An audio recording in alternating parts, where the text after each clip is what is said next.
This is the Gutsy Health Podcast with Janique and Tristan Roney. Hey guys, welcome back to the Gutsy Health Podcast. Hey everybody, how you doing? It's been a fun week over here. So as we record this, what day is it today? It's the 19th of April. I literally asked today, is this month April or March? Like for some reason, my brain is stuck in March. And my friend, so this is, okay, fun story guys, before we get into this. My friend was telling my daughter Satori that she was 41 years old. And I'm like, no, you're 40. And she said, I had my birthday 3 weeks ago and I was mortified. I missed her birthday. And she lives in our house again. We didn't even notice. We're terrible friends. No, it's not that. It's just the whole world has kind of stopped. Yeah. It feels like the year 2040. What does that mean? Meaning like, I feel like it's been 20 years. Oh, right. And we're still in April of 2020. Now, if you're listening to this podcast in like 2021, 2022, like, if that's assuming the government allows free speech still, we're talking about time during COVID-19, the whole, country shutting down thing, people trying to figure out what's going on. Hopefully, if you're listening to this in the year 2021 or 2022, we have figured out what we're dealing with, what this monster really is. Is it really a big baddie or not? I don't know. We don't know. We're still figuring that out. We're waiting. The jury is still out. Yeah. Anyways. Here's the crazy thing though. Speaking of government and free speech, the Instagram or the Facebook, I guess is what it really is. They're censoring people like crazy right now. They are. And that's not what we're talking about today, but we're talking about kids supplementation. but this is something that we just need to like get out of our brains real quick so that we can focus on this, because it's ridiculous. They're capping views for anyone who talks about alternative health. Right. And this is not necessarily controversial stuff. These aren't people telling you that if you go drink your own urine that you're going to live forever and be cured of coronavirus. They're telling you to take like vitamin D and vitamin C. Yeah. To boost your immune system. It's super basic, empowering information. Y'all, this is terrifying, not because of what they're censoring, but just the fact that they're censoring this stuff. And it's terrifying because where else are we supposed to go? To the mainstream media. Well, that's where they want us to go. That's where our attention is being funneled towards. So if you're interested in actually learning about building up your health and you want to hear about something other than hang tight in your basement until the vaccine comes along, then I don't know what you're going to do. You have to be pretty active and seek it out. Right. Because it's going to get harder and harder for you to find it from your usual sources. Totally. Right. Green Med Info, Dr. Jess. Who else did you mention? Dr. Joseph Arena. There's a bunch of other Gutsy Mom, right? Our own Instagram account. I've been censored, completely censored. I started comparing data between Sweden and other countries. And my primary goal to share that data was to stop the fear mongering that's happening on a mass scale, and to let people understand that information and statistics are being weaponized to push agendas. And ever since talking about that, and I've actually been censored a few times earlier this week, but it was like small little stories. And it's been happening since this whole thing started back in March. We noticed a significant drop in views, even though follower counts were increasing. Right. And so anyways, today was the most blatant where, it's been, my viewership has been capped at 1,000. And so it's like, oh, okay, we're doing this. Like, this is it. Like, this is happening. And, I know some people out there think that we're extreme, but we're really not. Maybe we are. All we really want is for people to be independent, free thinkers and to not take for granted that what you're being told by the establishment is the God-given truth. Right. Because hopefully, if you've listened to much of what we talk about, the opposite is very often the case, that what you are being taught by the establishment is not just unhelpful, but it's hurting you in many cases. Right, exactly. And to kind of transition to what we meant to talk about today, one of the pieces of information that has recently come to light is that the acid blockers or heartburn medication, when given to children, increases their risk of a bone fracture. Yep. Since I posted that, I've had 4 moms tell me that their kids have been on that and that they have experienced multiple bone fractures and stuff. So, and how really many of you out there listening to this have been recommended a heartburn medication for your child? I bet a lot of you, because it seems to be a more and more common treatment these days for kids, which just blows my mind. Yeah. We're called extreme, yet we're giving these doctors are giving children medications that used to be only given to like 60-year-old men to 5-year-old kids. Babies. I'm having moms say my 5-month-old is on an acid blocker. All right. This is just, it blows my mind. It blows my mind that we are okay with this, that as a society we say, oh yeah, that's normal. This is not normal. It's not. We are not the extreme ones. Right. That system is what's extreme. It is. Well, what infuriates me the most is informed consent. It's not happening. Like how many of you, if you were given the recommendation to give your child a heartburn medication, how many of those doctors told you, oh, by the way, you might have an increased risk of cancer. Right. You might have an increased risk of bone fractures. None of them. Oh, and by the way, this might mess up your child's natural acid production for the rest of their life. Well, and to top that off, acid production is crucial for breaking down proteins. Proteins are crucial for healing and repairing. Stomach acid is crucial for the absorption of B vitamins, having those B vitamins like broken out of the food so you can actually absorb it. I'm sure we've talked about this, right? Have we talked about this? We have on I think the digestion one, but it's good to recap. All right. But you guys, stomach acidity, and I talk about this all the time, all the time on Instagram.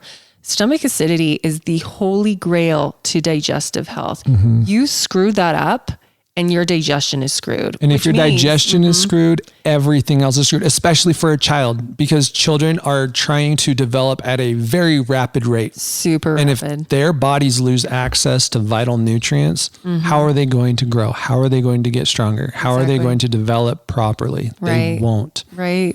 You guys, if you are not digesting properly, you are not absorbing properly. If you are not absorbing properly, you are not healing properly. And this is why we live in a society that is engorged with food and still starving to death. Totally. Exactly.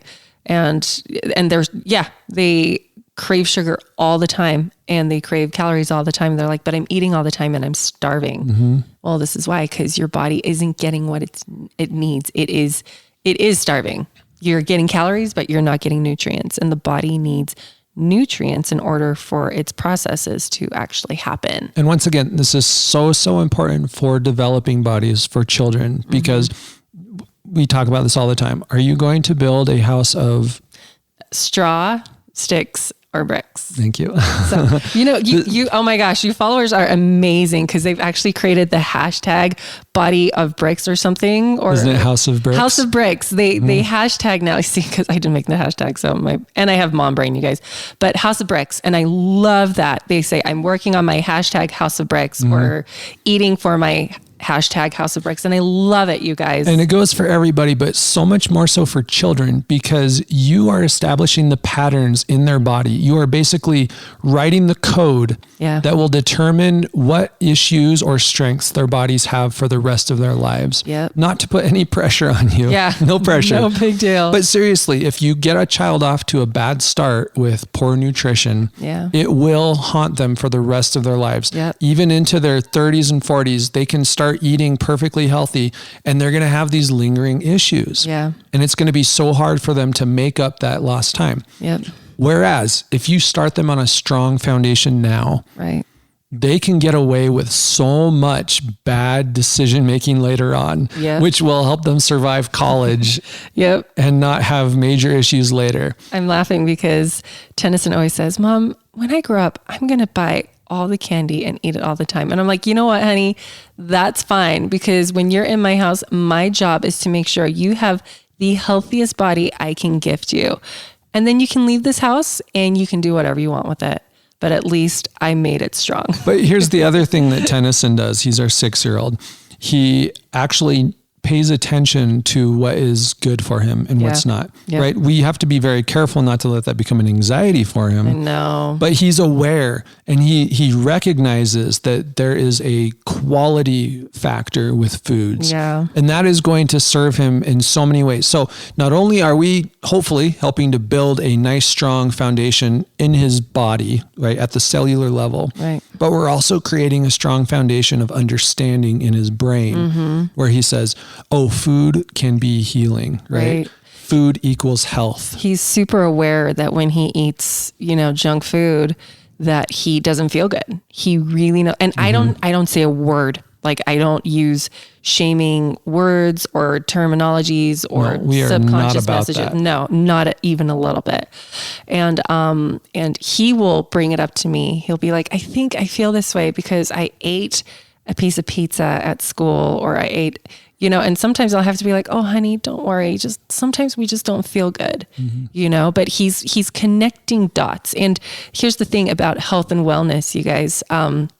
I know we are going to get into children's supplementation and whatnot, we are, I promise. But this is important this is the foundation underneath the supplements. This is what we're trying to teach Tennyson is what you guys have all been robbed of. And that was confidence in your body and your health. Let me explain that a little bit further.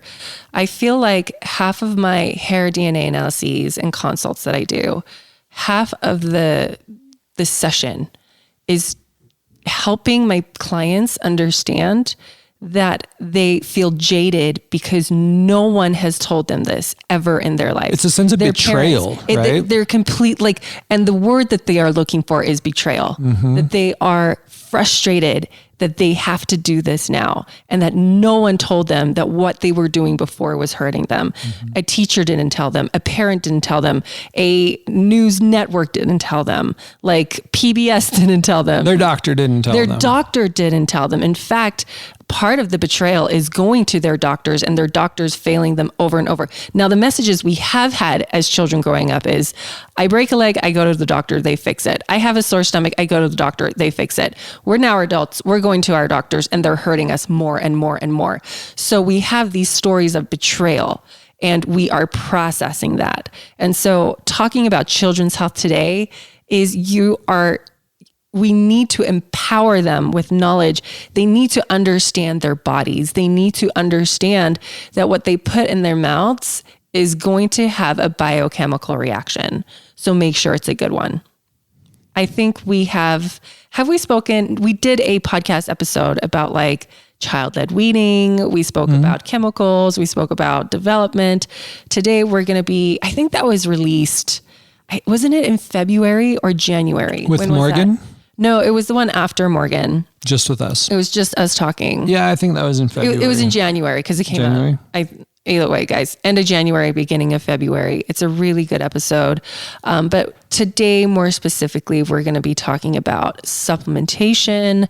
I think we should touch on MTHFR stuff. Okay. People ask about MTHFR a ton. And we have Satori. She's got some pretty loud red flags when it comes to MTHFR gene mutations that we are currently supporting, and we want to educate you so that you can support that too. So, and we'll explain what MTHFR is so that you even know what you're looking for. Yes. But what we really want to focus on today is supplementation necessary for children? Right. If so, what are the best recommendations, right? How much and what kinds? Let's start with newborns and then move up. Shall we? Okay. But just in case we haven't made this clear yet, you cannot substitute healthy eating with supplements. All right? No amount of supplementation is going to make up for a bad diet. Right.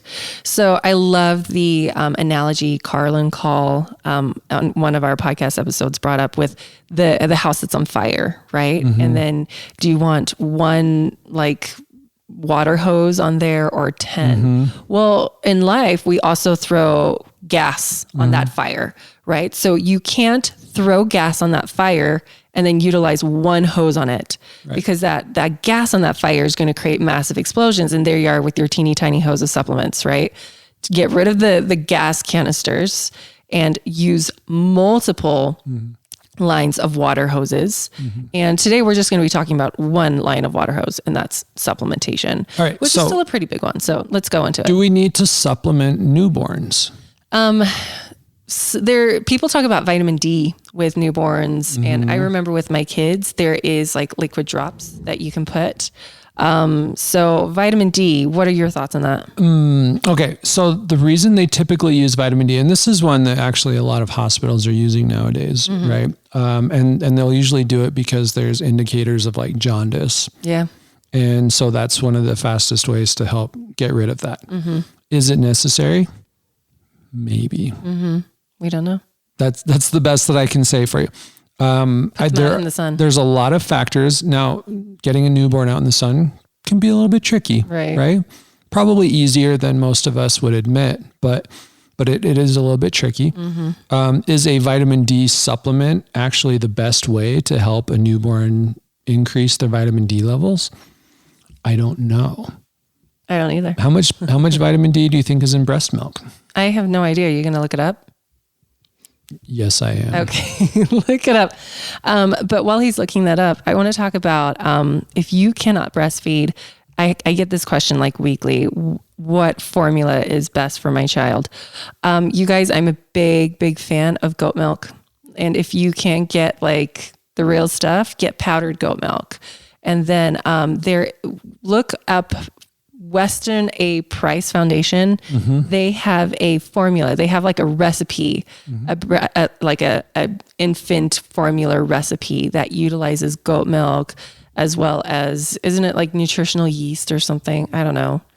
I should know this. We should have looked this up before the podcast episode. Well, yeah, I mean, our goal is not to make this a comprehensive, here's what you do. Right. We just want to make people aware of that there are these tools, the issues and the tools out there so that you can go look this up and figure out what's going to work best for you. Please look at the ingredients of all these powdered milks, because the first ingredient is often rice syrup or corn syrup.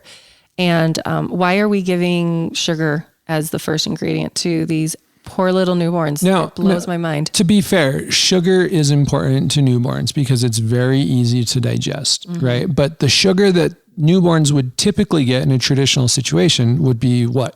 Lactose. Because that's what's in milk. And lactose is a fairly simple thing to break down into sugar.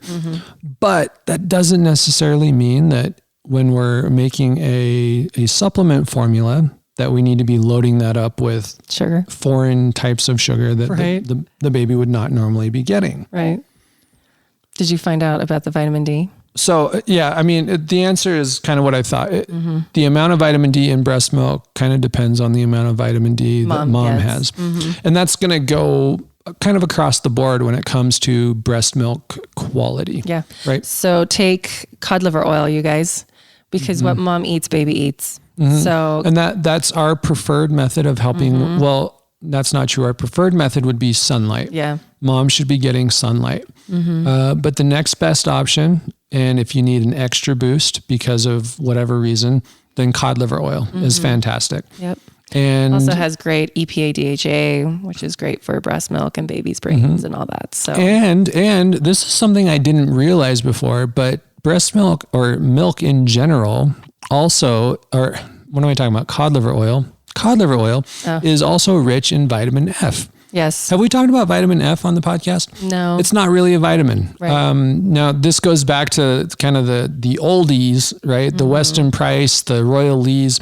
They talked about vitamin F because back then they were still figuring out what exactly a vitamin is. But it's basically a bunch of essential fatty acids, in particular, arachidonic acid, to some extent also linoleic acid, linolenic acid. But these have very important roles when it comes to calcium distribution in the body. They help to pull calcium out of the bloodstream and into the tissues. Right. And what's so cool about cod liver oil in particular is that it has this vitamin F or arachidonic acid, It also has vitamin D, which helps pull calcium from the gut into the bloodstream, which means that we've got our full distribution network built into this little cod liver pearl. It's great. If that's how it's you're perfect. getting it, or this spoonful. So you're able to get it out of your food, into your bloodstream, out of your bloodstream, into your tissues, which means that calcium can get everywhere it needs to go in your body and do what it's supposed to do. Right. So yay for cod liver oil, basically. Seriously, it's wonderful. And that's why it's one of my baseline recommendations that I tell people, just say cod liver oil. You're hitting so many points there. And it's functional. It's a functional supplement, really, without the synthetics. Now, make sure that when you are moms of newborns, I don't like cod liver oils with synthetic vitamins. So it'll have like the alpha tocopherol, the D alpha cholecalciferol, and then the cholecalciferol and all that. So make sure it just says vitamin D from cod liver oil, vitamin A from. And I think we talked about these in our other supplementation episodes. So you can go check that out. But but for the newborns, breast milk is a fantastic way to make sure they're getting everything that they need. If you as the provider of the breast milk or whoever that is, has also a nutrient rich diet. Right. But here's what we know.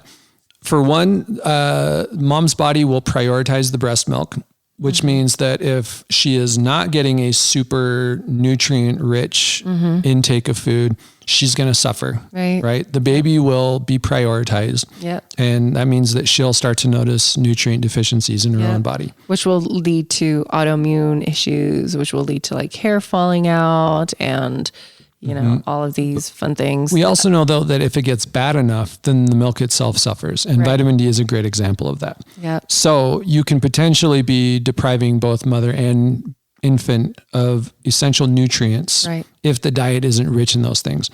So eat a nutrient rich diet. And that will help with milk supply. Not stressing about milk supply and then eating a nutrient dense supply will help with your supply. So what's interesting is even while I had Graves' disease, I still had tons of milk. Isn't that weird?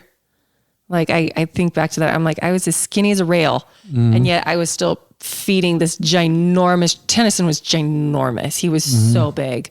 So anyways, and I attribute that to the food I ate and the boatload of supplements I was taking.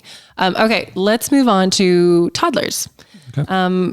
In our last episode, the one that we did beginning of January or end of January, beginning of February, we talk about first foods and stuff. So we're not going to talk about that. But what should toddlers take as far as supplement goes? I always recommend Catalin Chewable as well as cod liver oil. What would you recommend? So I'm going to have to agree there. The Catalin is fantastic. It's a combination of plant foods and organs, glandulars, and basically. As well as mushrooms. There's some mushrooms in there. That's right. There's a bunch of things in there. And basically what you get is this comprehensive list of micronutrients that every body needs. Right. And what the Standard Process people, it is made by Standard Process. And what they like to say is that for every brand new micronutrient that's discovered by science, if they go back and analyze Catalin, they find that it's in there. Right. Right. So you're getting everything you need.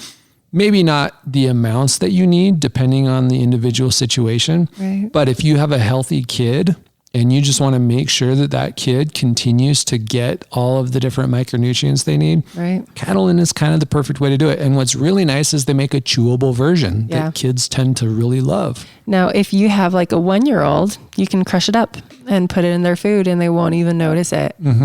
Dosing, what about for like a 1-year-old? Would you recommend 2 Catalin a day? So general dosing guidelines when it comes to a lot of supplements is, well, I should say when it comes to the food-based supplements out there. So Standard Process will fall into this category.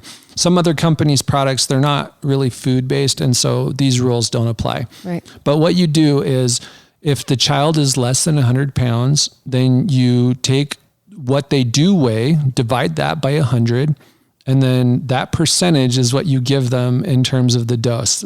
That sounded really confusing. I'm like, that. So let me give some examples. Let's say you have your child is 25 pounds. All right, let's say you have a 25-pound child. And the dosage is 4 tablets. The dosage is 4 tablets. You're going to give them 25% of that, right? 25 divided by 100, 25%. Yeah, which is 1 tablet. 1 out of 4. 1 tablet. If they weigh 50 pounds, 2 tablets. 2 tablets. 75 pounds, 3 tablets. Exactly. That'll make sense. If it's not an even number, let's say they're supposed to take 6 tablets of something and they weigh 25 pounds, then you've got to get fancier. What's 25% of 6? 1.5. Okay. Thank you for not asking me to do that. You're welcome. So, because like my brain literally shut off. I'm like, oh, he's talking math. He's talking math. I can not listen now. Anyway, my point being though, that don't stress it too much. If it happens to be 1.5 tablets, no, you don't necessarily have to cut a tablet in half. 1 sometimes, 2 sometimes. Right. Now, if you have spoken with a practitioner or something and they recommend more, then obviously that's going to be different. We're talking general guidelines. So for Satori, for instance, we know she has absorption issues. So she takes 4 a day. And that's just because there are things that we see in her that we're trying to make sure we are supporting and healing, but she takes that on top of other things that we will cover in the MTHFR segment of this episode. But that's the Catalin. What about now there's other options, by the way, in place of Catalin. Maybe the closest other thing would be organ complex. And there are pros and cons of this. Yes. I was going to say, there's a lot of cons because it doesn't taste good and it's hard to hide in food. Yes. So it tastes like organs. So if you open up, you'll have to open up the capsule. It's powdered organs, right? In these like little capsules. You have to open up the capsule and put it in food. And like, that's hard to hide in like applesauce or something like that. So, right. But here's a really important concept that relates to food and supplements. The earlier you start it, the more the kid thinks that this is just normal, right? It's very true. If they don't have anything to compare it to, if it's not novel to them because they've been taking it for as long as they remember, then it's just what they do.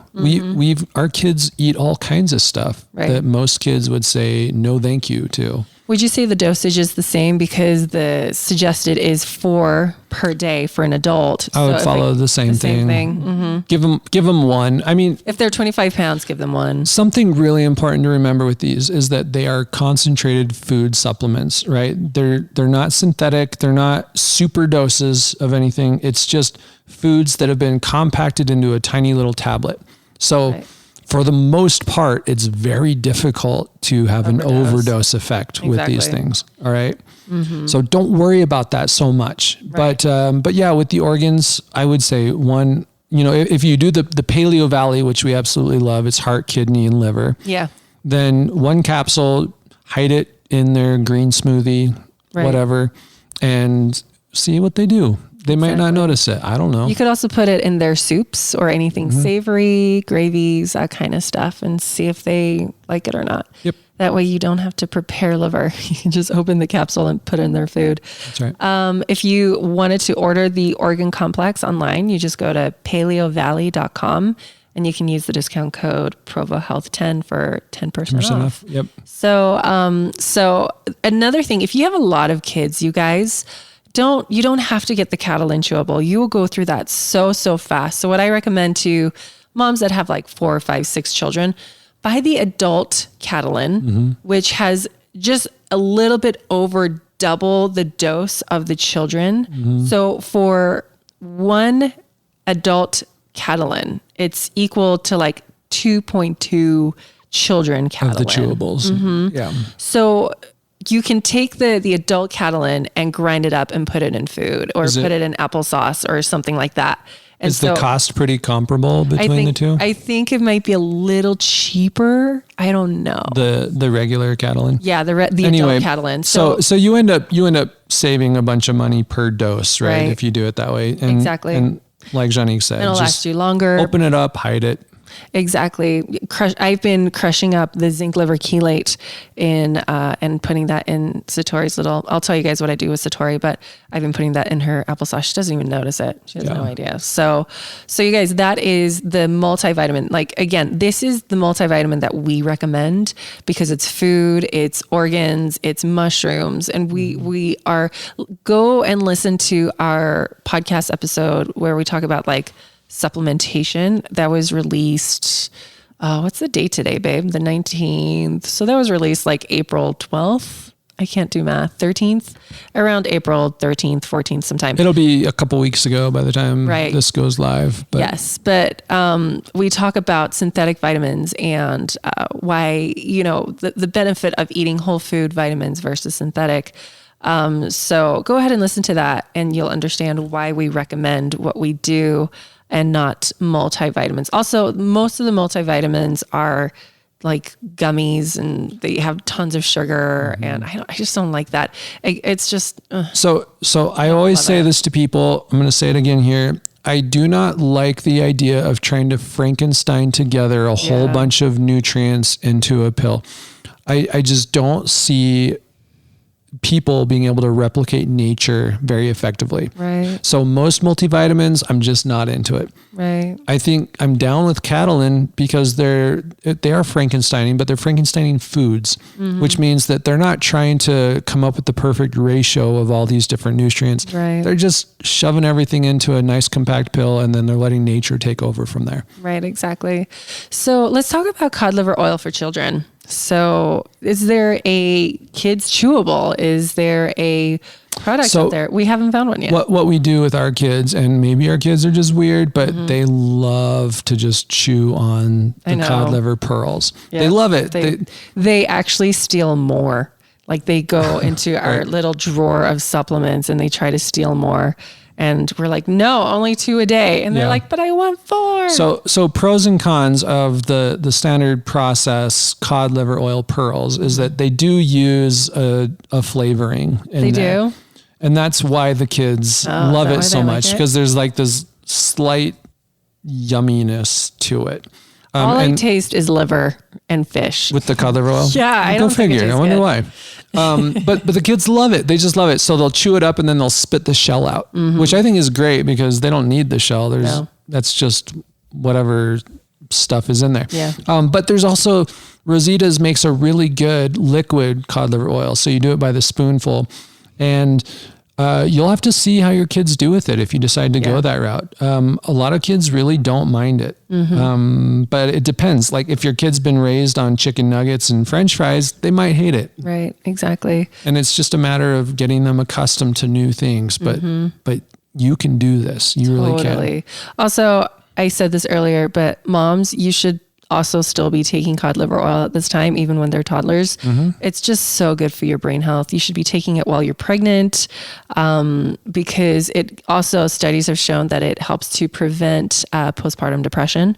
Right. So that and magnesium and trace minerals, and there's so many things that can help with that. But make sure you are taking your fish oils as well still and not just taking care of your babies. Put your masks on too, your oxygen mask, before applying to your children. All right. So I'm thinking of, there's kind of 4 things that I think every toddler should be getting into their daily regimen. Magnesium. That's potentially the 5th. You just spoiled my... I'm sorry. So the 4 for sure that we've talked about, the some kind of, organ / Catalin multi. There's the cod liver oil to get the vitamin D, vitamin A in there. Yeah. And then green smoothies, which we've talked about, but that's basically nature's multivitamin right there. Yep. Right. Or one of them. And then bone broth. Bone broth. Which in soups and everything, it's just so great for gut health, right? Yeah. It's so great for all those trace minerals, the micronutrients in there. Fantastic. I'm going to make your list 6 because I think zinc. We can debate about zinc. We're going to debate about it on this podcast right now, actually. Yeah. Let's go. So you guys, moms, look at your kids' nails. Do they have white spots in their nails? If they do, they're zinc deficient. They're not absorbing zinc properly. They need a little bit more zinc. Now, just because they don't have white spots doesn't mean they have enough zinc, though. That's not a guaranteed way to show it. So a really good way of checking for zinc is Standard Process sells a zinc tincture. Lots of companies do. They make a zinc taste test. Yes. And so what you can do is you put this, it's like water looking. You put a dropper full in their mouths or your mouth and you hold it for 15 seconds and you wait to see what you can taste. And if you don't taste anything, then you are zinc deficient. If you taste something very metallic and bitter, then that's when you have enough zinc. And so that's a really great way of testing yourself. Now, obviously with toddlers, it's going to be hard. It's going to be like, what do you taste, honey? Yeah. And they're looking at you for a cue. Right. You know, they're like, well, what am I supposed to taste, Mom? You tell me, you know? So that's why I say looking at the nails is probably your best bet.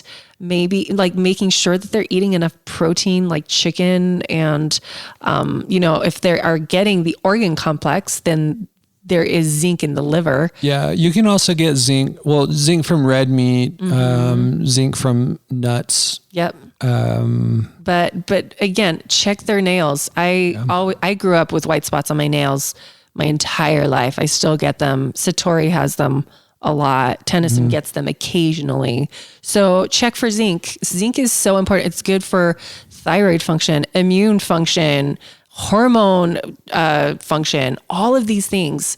So, but here's why you may not want to just rush out and start hyperdosing your family. Please don't zinc. do that. Do not overcorrect with zinc. That's why I say get that taste. I would highly recommend doing some kind of test before you jump into it, because zinc in high doses can have various different problems. In the short term, it can make you nauseous. If you get too much of it, especially on an empty stomach, it can make you sick.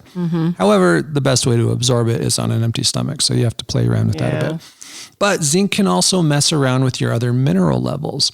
So you don't want to necessarily take high doses of zinc because it could, for instance, cause a magnesium deficiency. Right. Or a calcium deficiency, right? Or I mean, so we don't really want to just say, oh, go get 100 milligrams of zinc and take it every day. With your kids, you probably only want to be giving them like 10 to 20 milligrams a day until they kind of catch up on their zinc levels. But keep testing, like make sure that you have an idea of where they are before you're just throwing this out. Other options though, you can get plenty of zinc from oysters and clams. There you go. And there's another food that people generally don't like to eat, but they are awesome. I still don't like to eat them. Superfoods. Shellfish, they've got zinc. Yucky. Well, anyways. But you can hide clams, for instance, in a soup. Yeah. And you'll hardly notice it except for the texture. Right. Right. And if you chop them up, then even the texture is going to be totally well hidden. Yep. Okay, so let's go back. So the organ-based something like Catalin or organ complex, the cod liver oil. You mentioned the green smoothies and bone eggs. broth. Oh, green smoothies, bone broth. Eggs are also fantastic if you can tolerate them. They do tend to fall on the sensitivity foods list, so not everyone can do it. But so if your child has like eczema or something, or, that may be a contributor. Yes. So you want to be really mindful. But so before zinc, I would say magnesium is probably even more important. Way more important, because our soils are so depleted in magnesium, guys. So the majority of us should be, especially if you're pregnant, make sure you are supplementing with magnesium. If you're pregnant and exercising, even more so, because you are going to burn through your magnesium. If you are highly stressed, you should take magnesium. You're going to burn through that.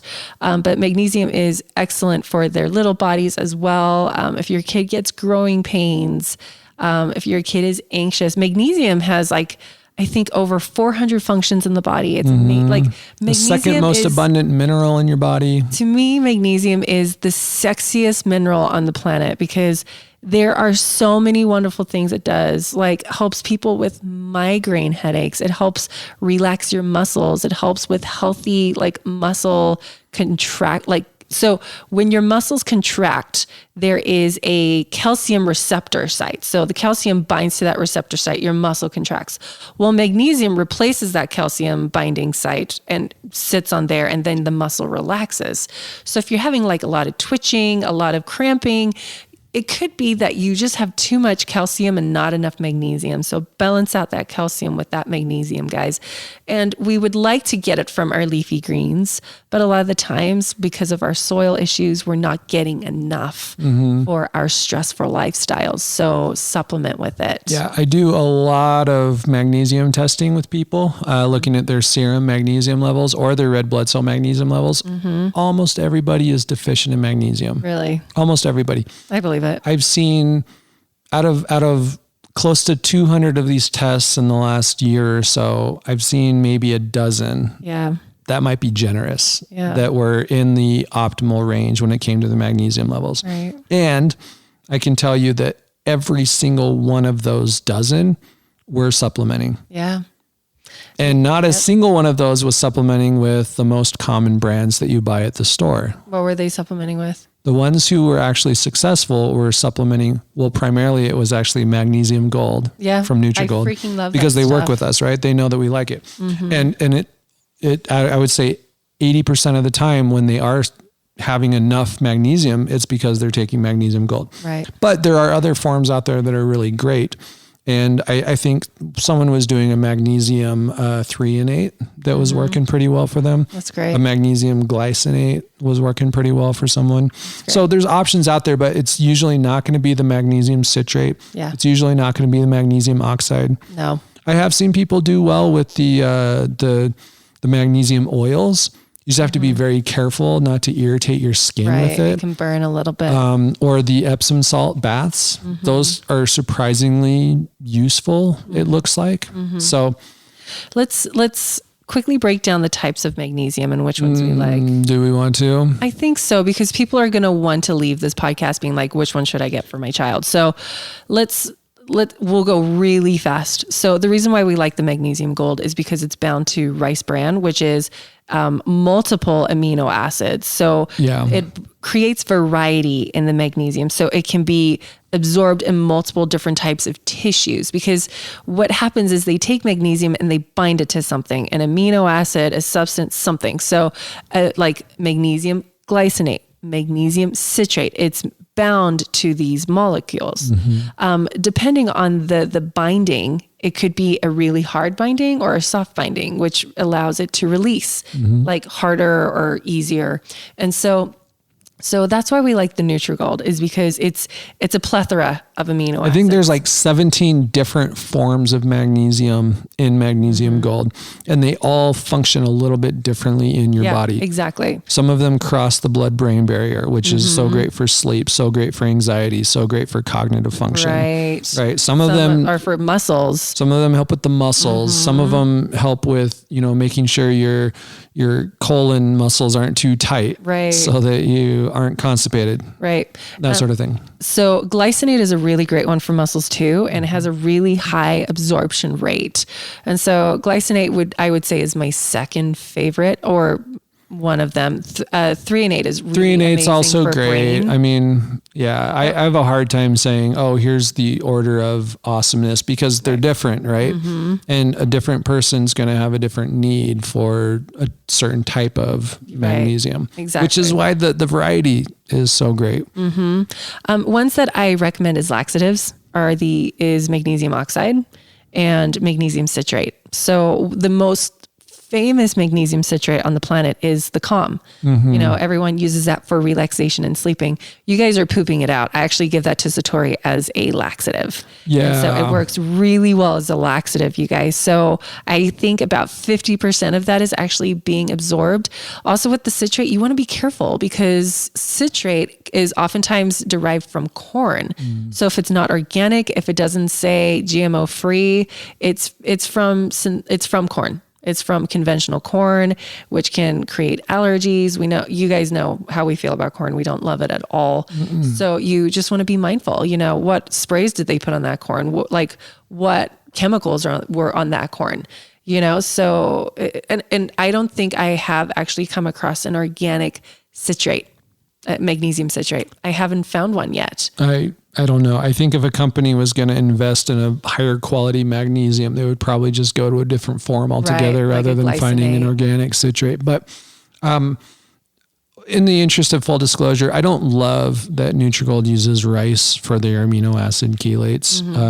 Rice, I feel like we should be minimizing how much of that we get also for various reasons. Right. But I know why they used it.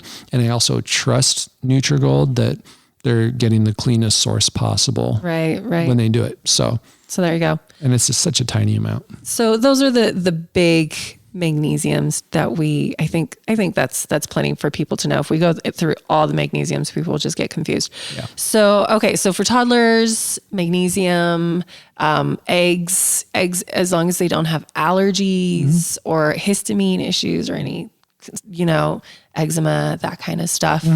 And that was it, right? The magnesium, potentially the zinc. One thing I want to add to that is minerals, you guys. Get your kids drinking minerals. Minerals are so important, and it will help keep them really well hydrated. So you mean trace minerals, right? Yes, trace minerals. A few options out there. There's actually the Trace Minerals Research brand, Concentrace. Concentrace. Your kids are going to have a hard time with that one. It tastes like pool water. Yeah, That's hard for adults to swallow. So we really like Superior electrolytes for that reason, because theirs is delicious. They have 4 different flavors. Yeah. And kids just go crazy over it because it tastes like juice. And you can feel good because it's sweetened with real stevia leaf and it's not toxic to them. And once again, it does have rice in it in the form of rice syrup solids, but very small amount of it. But small amounts. And it's because the Superior is actually formulated for athletes, and so they put their rice syrup in there for absorption, like for some like utilization, like your body absorbs it better. So it's bound to that, but it is rice. It's right. And it's in small quantities and whatnot. I love the Superior. The kids love the Superior. Adults love the Superior. Adults go crazy. I was just talking to some friends of ours and they were like, is it okay if I'm doing 10 of these a day? It's like, what did you say? It's like, I mean, the company themselves, they say that you can do it like 10 times a day. So like, okay, you're at the upper limits. Right. I tell people around 4 scoops is pretty good. Yeah. Yeah. It's so anyways, just be mindful if you start getting like muscle cramping and all that headache, maybe you've had too much. There is not magnesium in it, is there? Not a lot. So don't expect that you're going to get your magnesium levels met with that, but it does have calcium, potassium, sodium, obviously. Yeah. Sodium's in there. There's something else that I'm not thinking of as well. The bamboo stem. Well, no, there's another mineral specifically that's on the label there. Oh, I don't know. But point being that if you do a ton of this, you could throw off some of your mineral balances. Right. But we're kind of getting out of the territory of essentials when it comes to supplementation for toddlers, right? You do not have to do this. There are situations where it could be very, very helpful, but you're going to have a hard time deciding what those are without really diving into what's going on with your kids, their specific situations, things like that. One thing with the Superior, guys, I use it for my kids' birthday parties as juice, and kids can't even tell. No one complains. No one. They don't miss their fruit punch or whatever. They really don't. The stuff they normally eat. Freaking love that stuff. So it's great. And I haven't had anyone complain about them yet. So there you go. All right, moving on. All right, what's our next topic? So we young children, toddlers to young children. I think young children are same as toddlers. Yeah, I don't increase their dose. I don't know that the recommendations really change as kids get older. Just the amount that they take will go up, but you follow the same guidelines, right? You find out how much they weigh compared to 100, and then you adjust your dose up or down from there. Yeah. Once they're over 100 pounds, you can give them an adult dose of all these food-based supplements, and you should be just fine there. Yep. So now, as they start getting into adolescence, you might find that specific needs increase because they're going through some pretty major changes, right? They're changing at the fastest rate since they were infants. Yep. And so they're probably going to have an added need for a lot of nutrients, especially vitamins. Yeah. And you're going to want to make sure they're getting lots of sources of vitamins. So that could mean just more Catalin. In some cases, especially if you start to notice some emotional turbulence, so to speak, you might want to up their B vitamin intake. And there's different options for that. The organ complex actually would probably be my first choice for that. Yeah. But Nutrigold has a B vitamin complex that's great, right? Vitamin B Gold.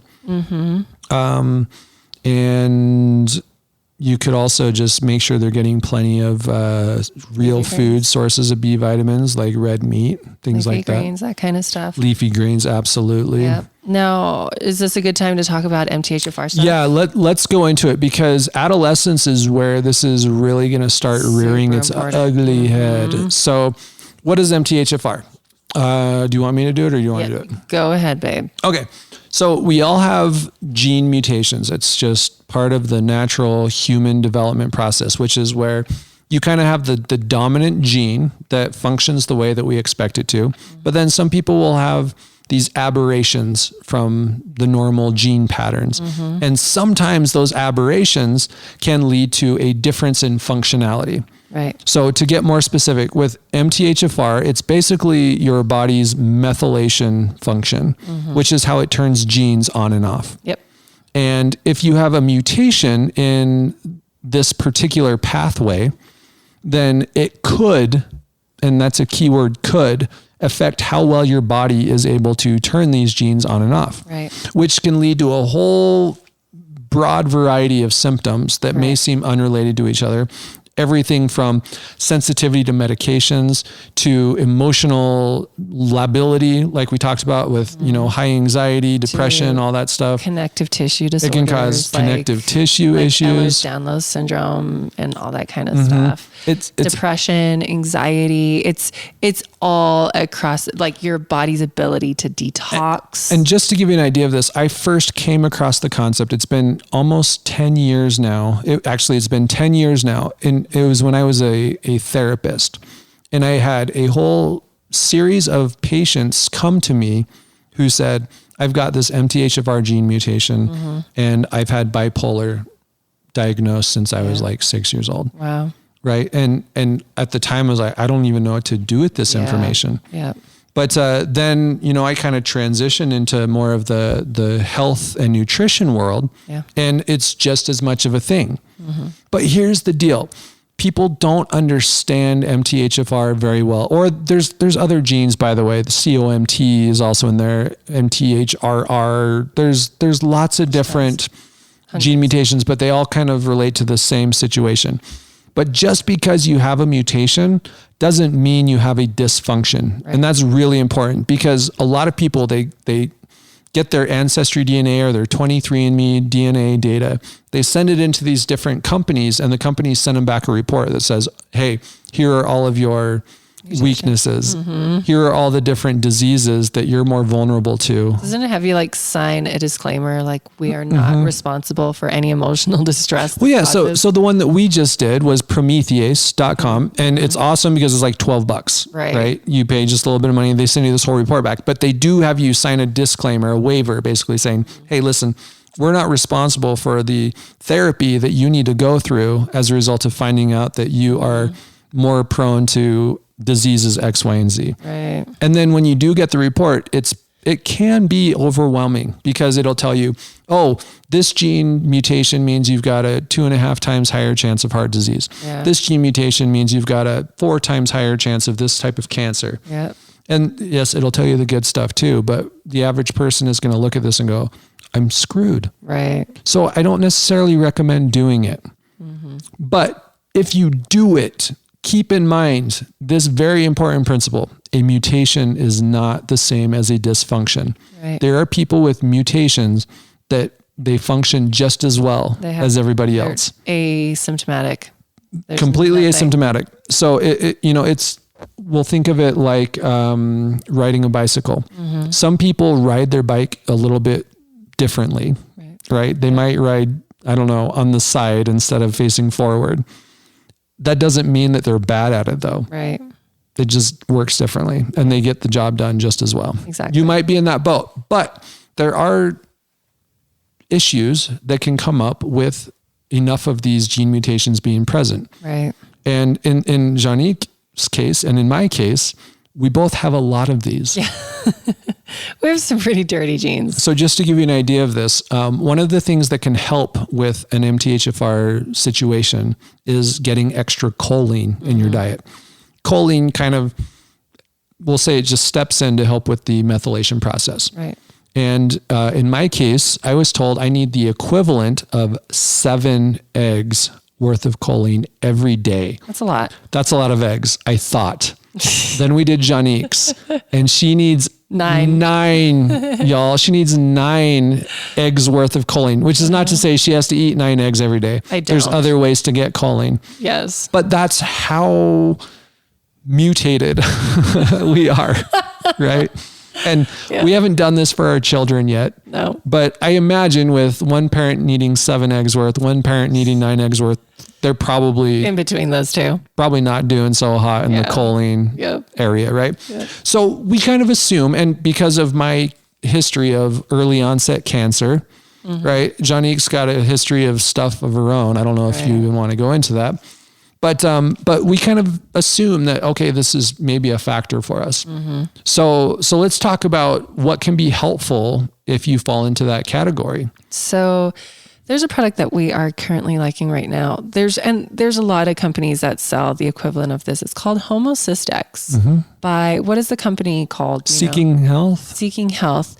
Clear Labs also has a methyl balance that's very similar to it. So if you are more familiar with Clear Labs, you can order it from Clear Labs too. There's tons. If you were to Google methylated bee supplement, you would find dozens and dozens. But here's those are our 2 favorite ones. And what's cool about these is you don't need them. But if you don't take one of them, here's what you have to get. You need to get an additional source of methylated B12.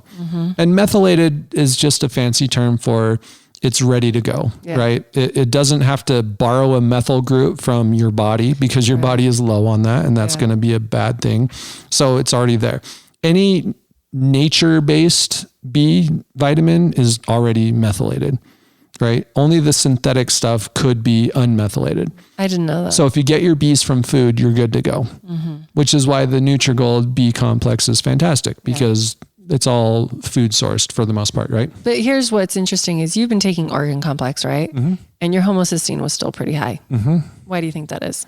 Well, because it's not just about the B vitamins, right? And it's a dose issue. Right. And by the way, that's something I forgot to mention before. If you are unsure of whether or not these MTHFR genes are a problem for you, one of the best surefire ways to check that is to look at your homocysteine levels.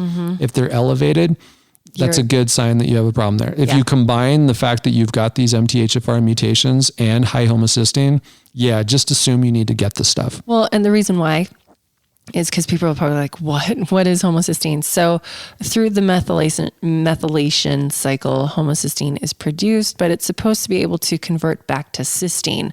So you have this back and forth of homocysteine to cysteine. If there is this bottlenecking effect that it is not able to convert back to cysteine because of methylation issues, then you get this buildup of homocysteine. And it's very inflammatory. I was going to say it's extremely inflammatory, like it damages proteins and stuff. And particularly bad for your cardiovascular system. Right. So it causes heart disease risk. Right. And so you don't want this buildup of homocysteine. You want it converting back to cysteine, which is a way more usable molecule. Right. And so check your homocysteine levels.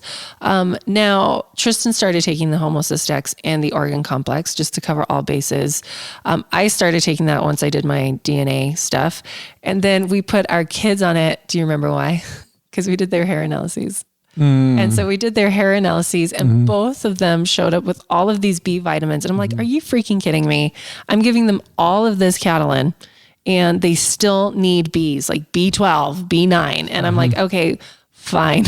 Mom and dad gave them bad genes and I'm really sorry.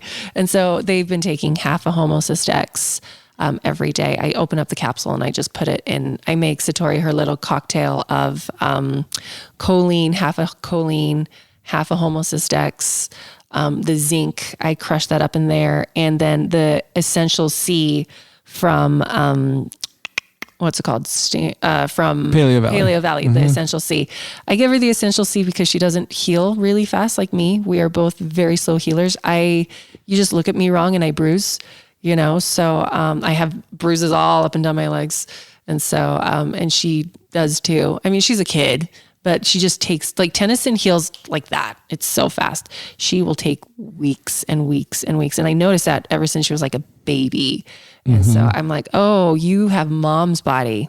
I'm really sorry. Right. So real quick, to get back to the homocysteine and what you need to do if you're not taking something like homocystics and you fall into this camp, which a lot of people don't, but I do see a lot of people that are low on their B vitamins. So we've got B12, we've got B9, also known as folate. And we're talking specifically for children. I mean, for like kids that are going through. Well, we're talking about anyone who's got methylation issues. So right? Kids going through growth spurts, Sure. puberty. So B12, B9 or folate, B6, riboflavin, which is another B vitamin. Yeah. Right. To some extent, thiamin's in there, although that tends not to relate to the methylation as much. And then you also need either choline and or trimethylglycine, which is TMG, or also known as betaine. So you have this whole series of things that can help resolve the methylation issues. Right. And yes, you can definitely try to hodgepodge that together with your diet. But what I've been finding is that usually because of digestive issues, people are not absorbing B vitamins well enough. So they're not benefiting from the Bs that they're eating. Right. And to be frank, a lot of people are just not eating enough B vitamins because they're not rich in grain products. I mean, some of them are, but not enough of them. Right. So something like homocystex is just perfect because you cover all your bases there. It's really nice that way. It's a fast way to get yourself caught up again, so that you don't run into those inflammation issues and the methylation issues and all of that. Right, exactly. So just be mindful with your teenagers, you guys.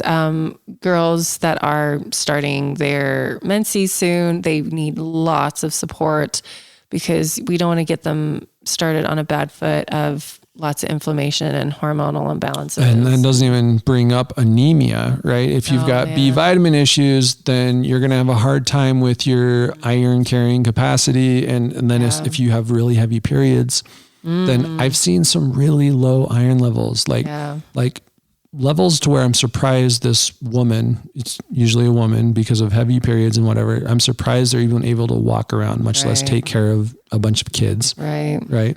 So you got to make sure you've got good B vitamins to make sure your red blood cells can do their job, which is to transport oxygen around your body so that you don't suffocate to death, basically. What's interesting with the organ complex is it has the perfect compounds to help recycle your red blood cells and to recycle your hemoglobin. So that's really important because a lot of people say I am anemic and I need more iron. And I'm like, well, you might need more copper, actually. Yeah. Copper is part of an enzyme that helps you to directly recycle your iron and your hemoglobin. So, and a lot of times it's not an iron deficiency, it's an iron management issue, right? It's usually there's something involving magnesium that's not right, and they just need a ton more magnesium.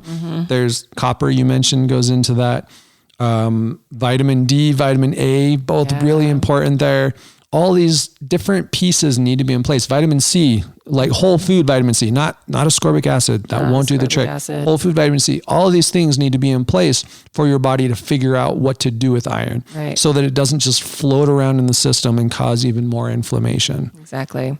And so I think that's it, guys. I think that covers everything in tedious detail on what we think kids should take. Hopefully the MTHFR stuff made sense for you guys that are watching your kids. You might suspect that they have some stuff going on.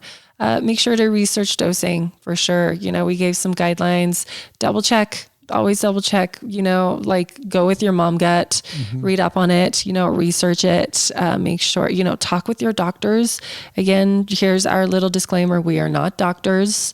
We just do this.